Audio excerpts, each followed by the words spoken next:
পাকিস্তান নৌবাহিনী প্রধান অ্যাডমিরাল নাভিদ আশরাফ ৩ দিনের সরকারি সফরে বাংলাদেশে এসেছেন।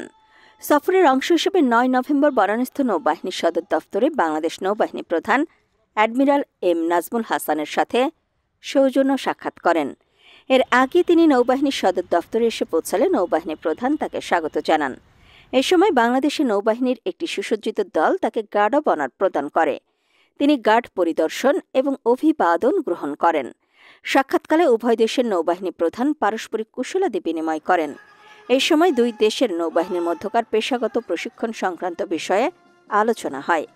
এছাড়াও বাংলাদেশ ও পাকিস্তানের মধ্যকার বিদ্যমান সম্পর্ক আরও জোরদার করার লক্ষ্যে পারস্পরিক সহযোগিতা অব্যাহত রাখার ব্যাপারে আশাবাদ ব্যক্ত করেন।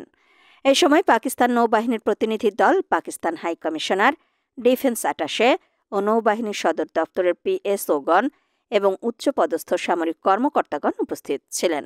এর আগে পাকিস্তান নৌবাহিনী প্রধান শিখা অনির্বাণে পুষ্পস্তবক অর্পণের মাধ্যমে ৭১-এর মহান স্বাধীনতা যুদ্ধে শাহাদাত বরণকারী সশস্ত্র বাহিনীর সদস্যদের স্মৃতির প্রতি শ্রদ্ধা জ্ঞাপন করেন। একই দিনে তিনি সেনাবাহিনী প্রধানের সাথে সৌজন্য সাক্ষাৎ করেন। পাকিস্তান নৌবাহিনী প্রধান বাংলাদেশ সফরকালে বিমান বাহিনী প্রধান, সশস্ত্র বাহিনী বিভাগের principal staff officer, commandant national defence college এবং চট্টগ্রামের নৌ প্রশাসনিক কর্তৃপক্ষগণের সাথে সৌজন্য সাক্ষাৎ করবেন বলেও জানা গেছে। একই সময় পাকিস্তান নৌবাহিনী জাহাজ PNS সাইফ শুভেচ্ছা সফরে চট্টগ্রামে আসে। জাহাজের অধিনায়ক সহ অন্যান্য কর্মকর্তা ও নৌ সদস্যগণ চট্টগ্রামস্থ বাংলাদেশ নেভাল একাডেমি, নৌবাহিনী ঘাঁটি এবং চট্টগ্রামের বিভিন্ন দর্শনীয় স্থান পরিদর্শন করবেন। বাংলাদেশ নৌবাহিনীর সদস্যরাও পাকিস্তান নৌবাহিনী জাহাজ PNS সাইফ পরিদর্শন করেন। এতে উভয় দেশের নৌ সদস্যরা পেশাগত দক্ষতা ও অভিজ্ঞতা বিনিময়ের সুযোগ লাভ করবে।